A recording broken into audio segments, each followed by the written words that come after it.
evening, everyone, and welcome to another edition of What's Happening. I'm Elliot Margolis. I'm here with my two co-hosts, Gail Burke and George Binns. And today we are going to talk about critical race theory, part 2.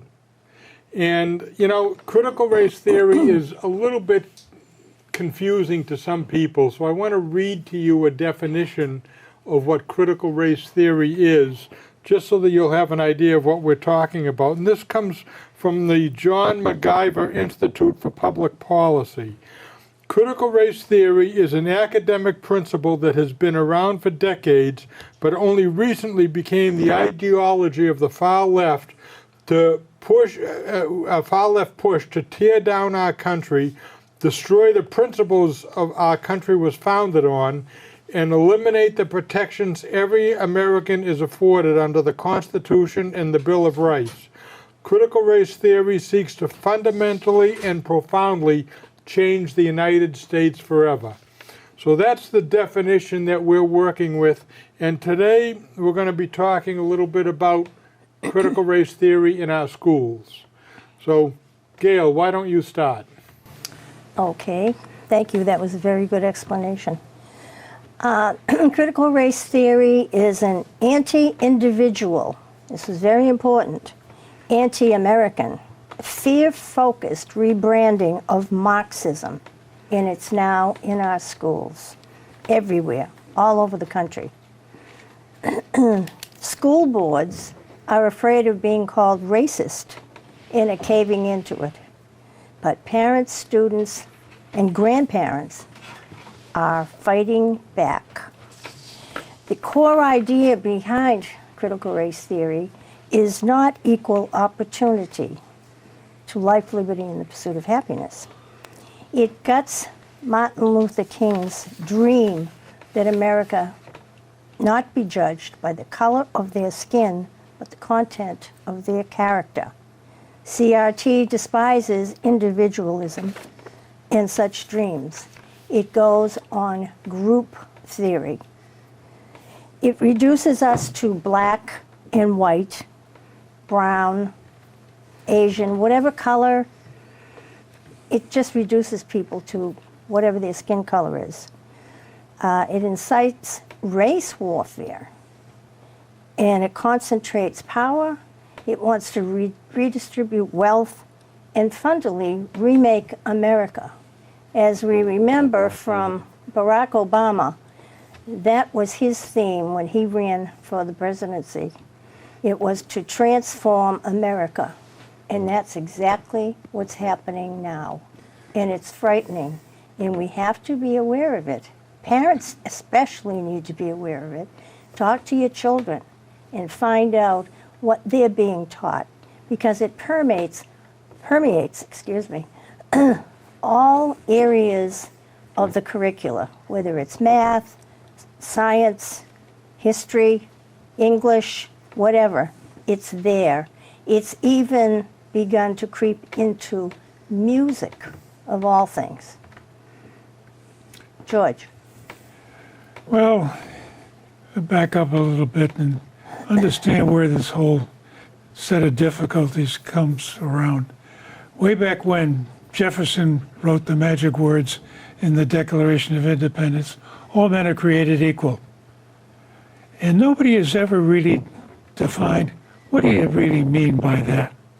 And the best definition I can come up with is, in his time and in his day, there was a hierarchy of royalty and landowners and the rest of the world. And what he was trying to say is, we're going to eliminate that hierarchy. But at the time, they had a difficulty because even in the Constitution and even in the colonies, if you wanted to vote, you had to be of European extraction and you had to be a landowner. Everybody else didn't count. So it's a fuzzy concept at best, and it's being mutilated through the ages into something that's convenient for somebody else's agenda. And one of the problems I have with this whole thing is people are trying to rewrite history as though we can go back with some sort of time machine if somebody finds out where Mr. Peabody hid it, and redo history. And they can't do that. History is what it is. To some extent, it's his story, which means whoever writes the history book writes it his way. One of these professors used to have on TV used to claim if cats wrote the history book, history would be about cats. So that's one of the problems. And I think this is the fundamental difficulty we're in, is that what we get for history is nothing more than a timeline with a few incidents thrown in. And a slight digression, but when I was in the Army, this training sergeant was shipping out, handed me a stack of books. He must have belonged to the War Book of the Month Club. And it was Eisenhower's Crusade in Europe and Patton and Montgomery's Alamein and all that. First book I read was The Armada by Garrett Mattingly. And all of a sudden I found out what the heck was really going on. And it started to make sense as to why the Armada sailed up the channel, what they were doing, what happened to them. And, oh yeah, that's what's going on. Not like 1055, they sailed up the channel, they got lost in a hurricane. I mean, that doesn't tell you the story. And this is common throughout, I think, all of the stuff we get in school called history. And the idea that you're trying to expand history to be this very dense timeline with no real information in it, no explanation of why did it happen. And that's the crucial element. Why did things happen? If you don't understand the why, you can always throw rocks at it and say, oh, it's a dumb idea. Well, one of the classic ones they get stumbling over is the three-fifths rule in the Constitution. And the exact words are, it's 3/5 of other people. Well, that was a power play. Who do you count to depend on what your representation is in the House of Representatives? And if you count all the slaves as full people, then the South rules. If you don't count any of them at all, then the North rules. And they use this magic word that is lost forever, compromise. So they come up with a split, 3/5 of other people. Well, it's not the smoothest and the most politically correct idea, but it worked. We got a country started, we got it rolling. And if you get into somebody like Steven Pinker, in this day and age, this is the best place it's ever been in the world, ever. And everybody wants to sit around and throw rocks at it. We're not going to get anywhere with throwing rocks. We've got to go back to that old-fashioned word, compromise. Well, I think we also have to understand that the founders, in their brilliance, gave us ways to amend the Constitution, and we have done so. They also, in the founding papers, mentioned by creating a more perfect union. They knew that the Constitution was not perfect. It's a work in progress. That's right. And that's the whole thing. One thing that we found in this country, which other countries don't have, which is why so many people from all over the world want to come here, is because we evolve. We see something's wrong and we fix it. And it's real simple terms, but one of the things you said before, Gail, was the system now, the woke system, is anti-individual.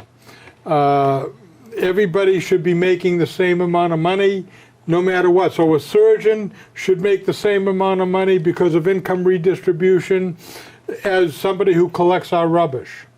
Okay? Are you willing to give up your income to somebody else who's not working hard? And that's what's happening now in this country. We are paying people not to work. What happens when you pay people not to work is there's no reason to go out and invent anything. There's no reason to go out and make yourself better. You're getting what you need. Reminds me of the book Animal Farm, which I know all of us read when we were in school. I don't know if they're teaching it now, but when people are all the same and you don't have an incentive to go out and improve yourself, the government takes over and all we are is serfs. Yeah. And Yeah. that's just not what we want to do. We come down to this whole philosophy that some are more equal than others, right, Napoleon? Well, yeah, except, it makes a class system where you've got the government up here, everybody else is down here, and that's what the liberals want. But as I've said many times, liberals don't understand the consequences of their actions. You look right now, it's almost impossible for any business to hire anybody. Why would you want to work if the government is giving you more money than what you used to get? Yeah, and they got into this magic money tree, modern monetary theory, that seems to imply, well, if the government borrows money, they're really borrowing it from the people. So we just owe it to ourselves, and it sort of disappear. I mean, there's books like that that are written about this thing, and people think this is true. And it's not something really new, because I keep going back to one of the old videos I remember from the 60s when the hippy dippies were running loose. And some young lady got on TV and said, I don't understand why we have to work. All we do is take the GDP and we divide it up equally, and everybody's got a little bit of it, and nobody has to work. Fundamental error is the GDP is the product of all work. It's not money that's left over or invented someplace. So if nobody's working, there is no GDP to divide up. But this is what they're coming out of school with, is these fuzzy ideas of how the world works. They We have all no went through a clue. civics class in school. Do they teach it anymore? No.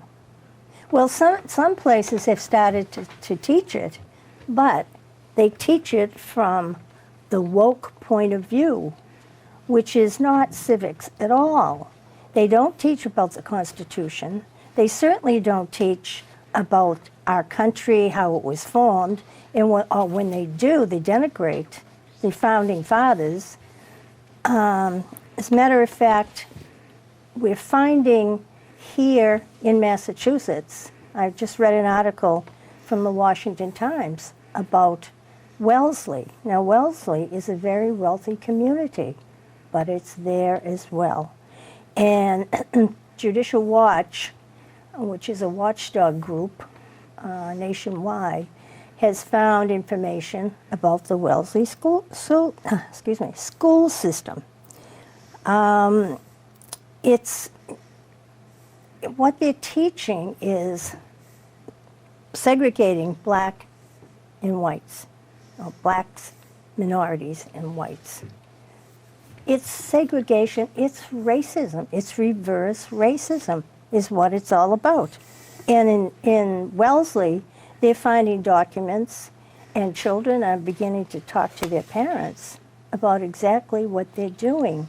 And they've created this, they call it infinity space, of affinity space. And it comes within a toolkit, an equity toolkit. Now, we've all heard equity for the last year or two. Equity. Everything has to be equitable. Has nothing to do with equality. It's a different word. And the reality of what these children are learning is to separate each other by color. Well, that is not what America is all about. And it's not what it should be about. That's right. It doesn't matter whether you're black, white, or whatever you are. You're a person, and it's time we started treating people as people. Now, I'm convinced that this critical race theory is being taught in Beverly. Now, do I have any basis for that? The basis is that I personally have invited every single member of the school committee to come on the show to talk about this, and they refuse. Now, why are they refusing? I don't think they want to talk about it. But here's some statistics that are very interesting. In the Wisconsin schools, only 40% of the students are proficient in the English language, okay? And only, 13% of the black students were proficient in math. Now, shouldn't we be teaching math and English and history instead of critical race theory? There's no time. You know, I mean, this is a real problem. Yeah.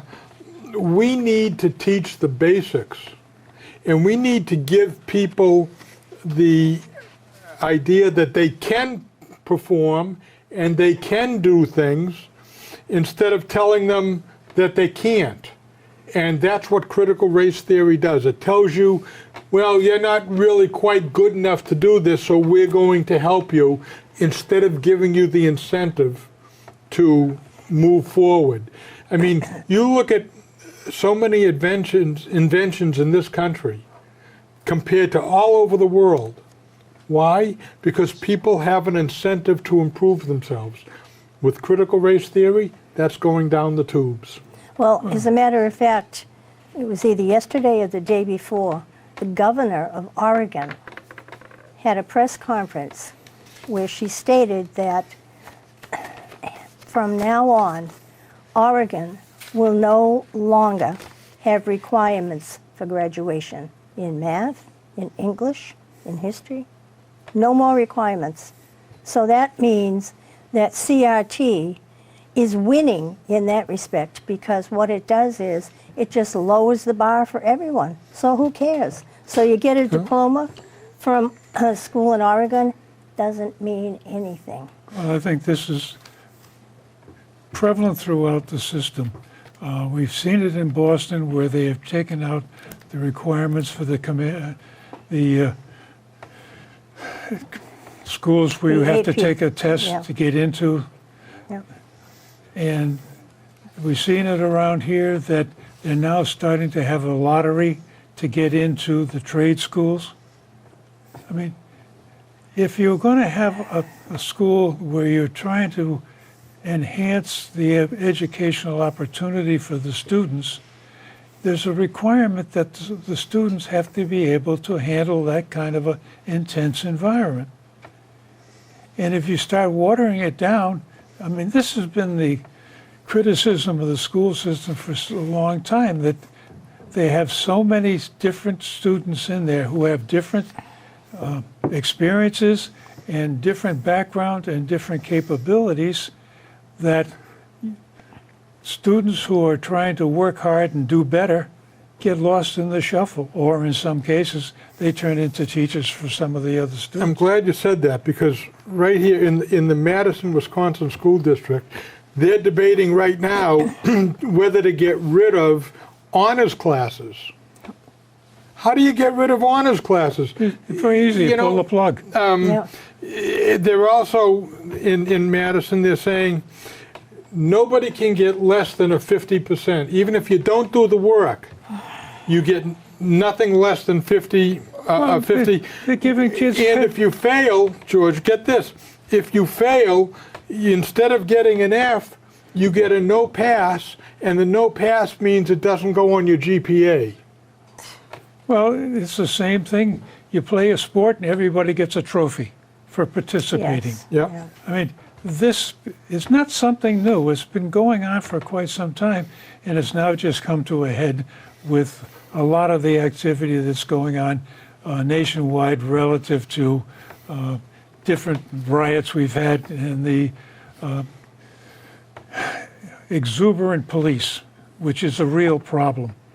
And it's not limited to just people in the low-rent district. It's a nationwide problem at all levels. But nobody wants to treat it at that level. They want to make it into a special case and have a special group of scapegoats that need to be Right, protected. right.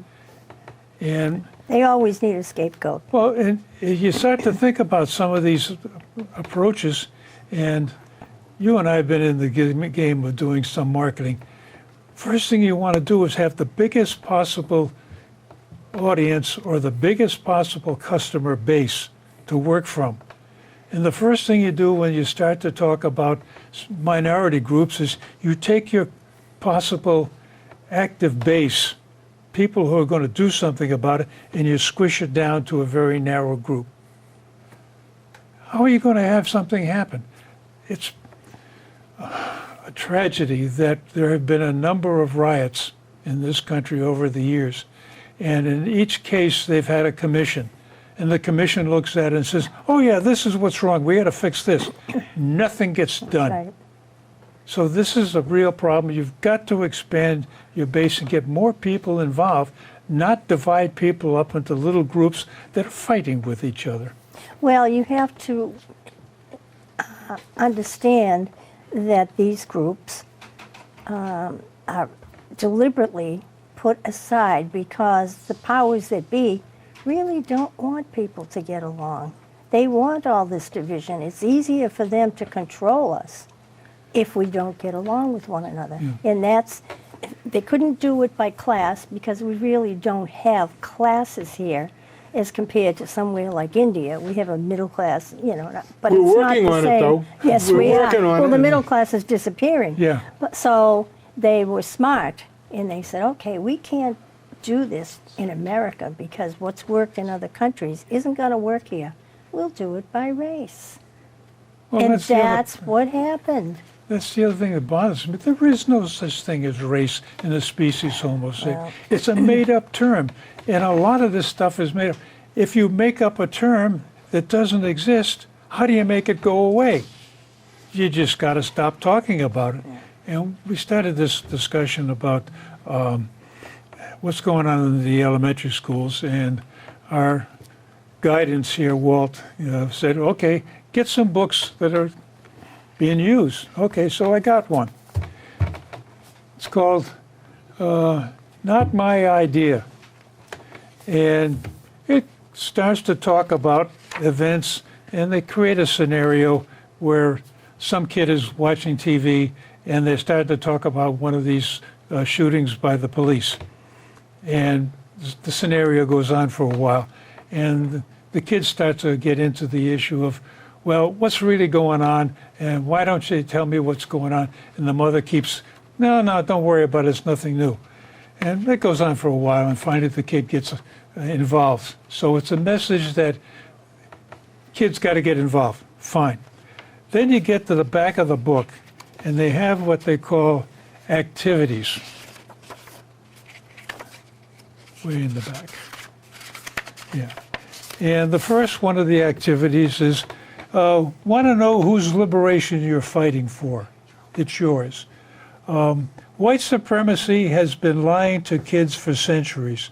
White supremacy is pretend, but the consequences are real. And they got the hands up thing. Oh, hands up, don't shoot. You don't say that, though. No, they don't say it. Whiteness is a bad deal. It always was. Talk about a blinding contract. You can be white without signing on to whiteness. So the whole episode turns into be one of brainwashing. Well, one of the other ploys they use a lot of cartoons for the younger kids Yeah. to get their message across. And in Bethesda, Maryland, at the Thomas W. Pyle Middle School, they taught that the phrase, "Make America Great Again," a campaign slogan of former President Donald Trump, is an example of covert white supremacy. The students were given a pyramid of white supremacist elements that put the political slogan just below lynching, hate crimes, the N-word, and racial slurs. See, they're doing this to divide us. Yeah. And that's a problem. I mean, here's the thing. Systematic racism does not exist in this country. If you were to look at FBI statistics, and I have, you would find that is no such thing as systematic racism in this country. But they want you to believe it. Because what happens, okay, George Floyd got killed by a cop. Yes, he did. One instance. And the cop was prosecuted. And the cop was prosecuted and is now in jail. Yep. Okay? In Atlanta, if you remember, there was a man that fell asleep, I think it was at a Wendy's in the, Yeah. Oh, okay? in the And then he was talked to by the cops. Then, while he was being talked to by the cops, he ran away. Okay? You find out he was actually on parole. And if he got arrested, he would have been back in jail. But see, the press doesn't tell you everything. No. And that's a real problem. But the fact of the matter is, there are far more white people that are shot by cops than minorities, by a lot. It's a political ploy. Systematic racism is a political ploy to divide this country. And you know the old expression, divide and conquer. Yeah. And that's what the liberals are trying to do, divide and conquer. Yeah. Well, I think Obama nailed it when he said they're really developing a bunch of snappy phrases that have no basis in fact, but they sound pretty good. And we can rally around these snappy phrases. And it's not just on critical race theory or anything else. We're getting into the same thing with global warming. We're getting into the same thing with this modern monetary theory and how we can raise the debt to infinite levels and not have to worry about it. And the cute phrase I like is there's a book by R&R, Rogan and Royson, and it's about countries defaulting on their debt. And the title of the book is It's Different This Time. And that's what they keep coming up with. On that note, we have to prepare our final statements because we only have about a minute and a half left. So, George, do you want to go start first? In 25 words or less, it's another fiasco that is being generated for nefarious reasons. And as Elliot's mentioned a couple of times, and I think I did too, diversity is nice if you're talking about diversity of ideas, but the fact that you're bringing somebody with a different ethnic background, what does you gain from this? What are they bringing in that's different? I haven't heard that part of the story yet. Elliot? And I just want to remind people that it doesn't matter who you are, or it doesn't matter what you are, it matters who you are. And we need to continue to give people incentives to improve themselves, not to lay back and take whatever they can get from the government. It's important to improve yourself. That's why this country has evolved into the country it is, the best in the world, and that's why people want to come here, because we are the best. Very good. One of the things that I wanted to talk briefly about is It's going to have to be brief. right, that critical race theory ignores data. And this is a problem not only about critical race theory, but a problem that the woke people have. They don't care about data. They don't want to listen to it because they don't have any data. They can't prove what they're trying to promote. The biggest lie in critical race theory is that America is racist, like as you were talking about. No country in the world attracts more minorities. We are the magnet for people from different countries to come here because they know that America means freedom. Well, it has always meant freedom, but we have to fight for it because if we don't, it's going to be taken away from us. And some freedoms already have been.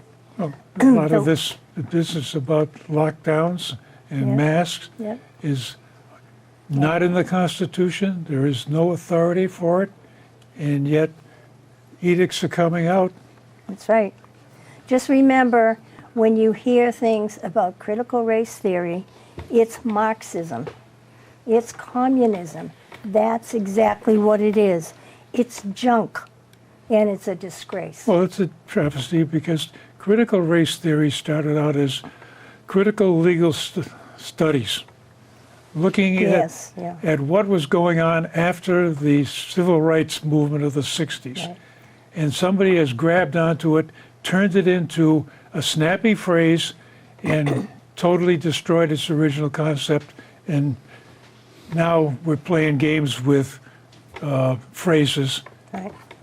I want to thank you all for watching. We will be continuing our series on critical race theory because it's so important. It's not only important to us as adults, but it's especially important to the children. It's important for our military who are now involved in it. So I hope you'll continue to watch, and we'll see you next time.